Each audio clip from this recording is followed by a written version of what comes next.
What's up, family? How you like that video? That joint was hot, wasn't it? Yeah, that's my young right there, CGQ. He definitely up and coming artist from Philadelphia. Super dope talent. He signed the BMB Bosses Publishing, and he doing a little co-pub deal with Coin the Publishing.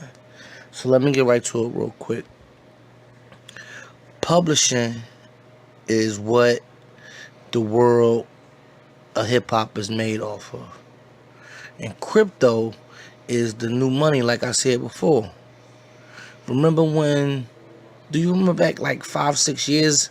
Or maybe let's say like 10 or 15 years ago when it wasn't no internet. Can y'all remember that when it wasn't no internet? Just stop and think real quick. No internet. And then all of a sudden, some geniuses at the Department of Defense came out with this technology called the internet. Boom. Disrupted everything, revolutionized the whole game. That's what cryptocurrency and the blockchain is. The first technology that came out on the blockchain was the Bitcoin. The Bitcoin is a crazy concept of sending value to anybody in the world with an internet connection. I mean, it's super dope. So here's a little video I'm about to send you to check out. It's coming up next, that's going to teach you a little bit about, cryptocurrency and Bitcoin real quick.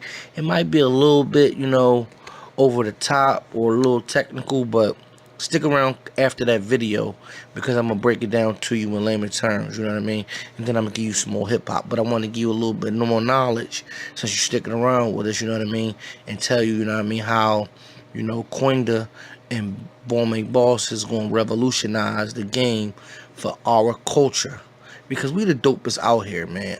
Everybody want to be like us. They want to rap like us. They want to sing like us. They want to dance like us. You know what I mean?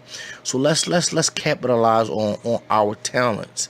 And this new wave, this new money, this crypto is the way. And Coinda created our own crypto, our own money, family. It's real talk. So stick around, check out this video, and I'm going to see you on the next one after this one. Peace.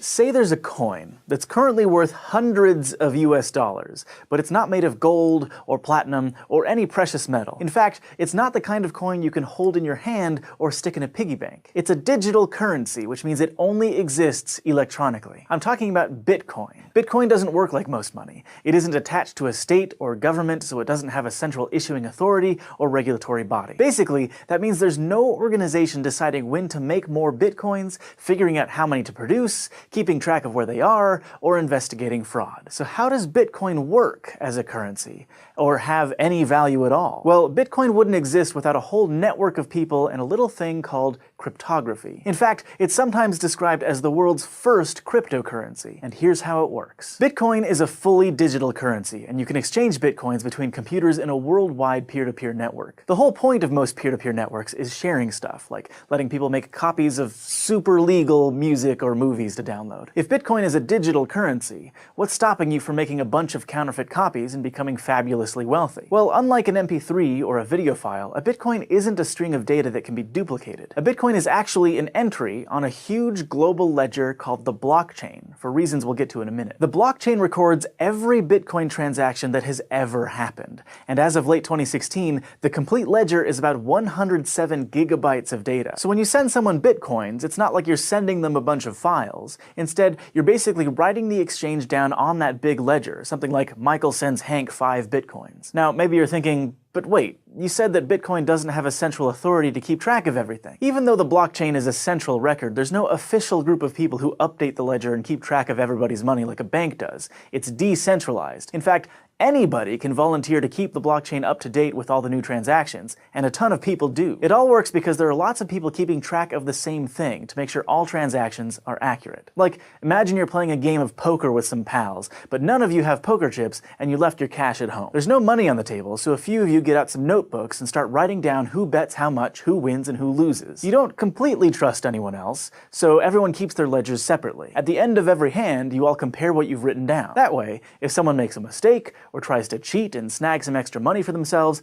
that discrepancy is caught. After a couple of hands, you might fill up a page of your notebook with notes about the money movement. You can think of each page as a block of transactions. Eventually, your notebook will have pages and pages of information, a chain of those blocks. Hence, blockchain. Now, if thousands of people are separately maintaining the Bitcoin blockchain, how are all the ledgers kept in sync? To stick with our poker analogy, think of the entire Bitcoin peer-to-peer network as a really huge poker table with millions of people. Some are just exchanging money, but lots of volunteers are keeping ledgers. So when you want to send or receive money, you have to announce it to everyone at the table, so the people keeping track can update their ledgers. So for every transaction, you're announcing a couple of things to the Bitcoin network: your account number, the account number of the person you're sending Bitcoins to, and how many Bitcoins you want to send. And all of the users who are keeping copies of the blockchain will add your transaction to the current block. Having a bunch of people keep track of transactions seems like a pretty good security measure. But if all it takes to send Bitcoins is a couple of account numbers, that seems like it might be a security problem. It's a huge problem with regular money. Just think of all the ways criminals try to steal other people's credit card information. And with Bitcoin, there's no central bank to notice anything weird going on to shut down fraud, like if it looked like suddenly you spent your entire life savings on beef jerky. So what's stopping Hank from pretending he's me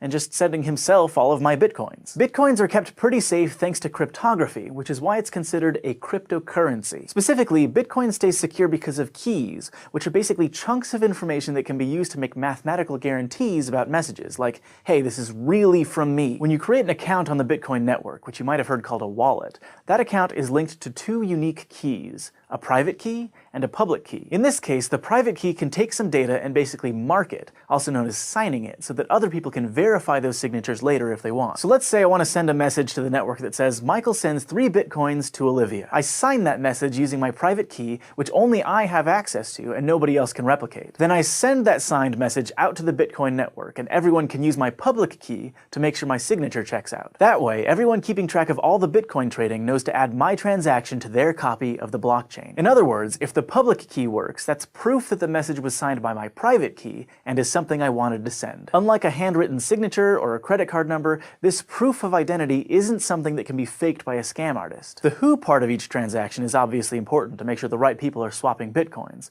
but the when matters as well. If you had $1,000 in your bank account, for example, and tried to buy 2 things for $1,000 each, the bank would honor the first purchase and deny the second one. If the bank didn't do that, you'd be able to spend the same money multiple times, which might sound awesome, but it's also terrible. A financial system can't work like that because no one would get paid. So if I only have enough money to pay Olivia or Hank, but I try to pay them both, there's a check built into the Bitcoin system. Both the Bitcoin network and your wallet automatically check your previous transactions to make sure you have enough Bitcoins to send in the first place. But there's another problem that might happen with timing. Because lots of people are keeping copies of the blockchain all over the world, network delays means that you won't always receive the transaction requests in the same order. So now you've got a bunch of people with a bunch of slightly different blocks to pick from, but none of them are necessarily wrong. Okay, Bitcoin, how do you solve that problem? It turns out it's by actually solving problems. Math problems. To add a block of transactions to the chain, each person maintaining a ledger has to solve a special kind of math problem created by a cryptographic hash function. A hash function is an algorithm that takes an input of any size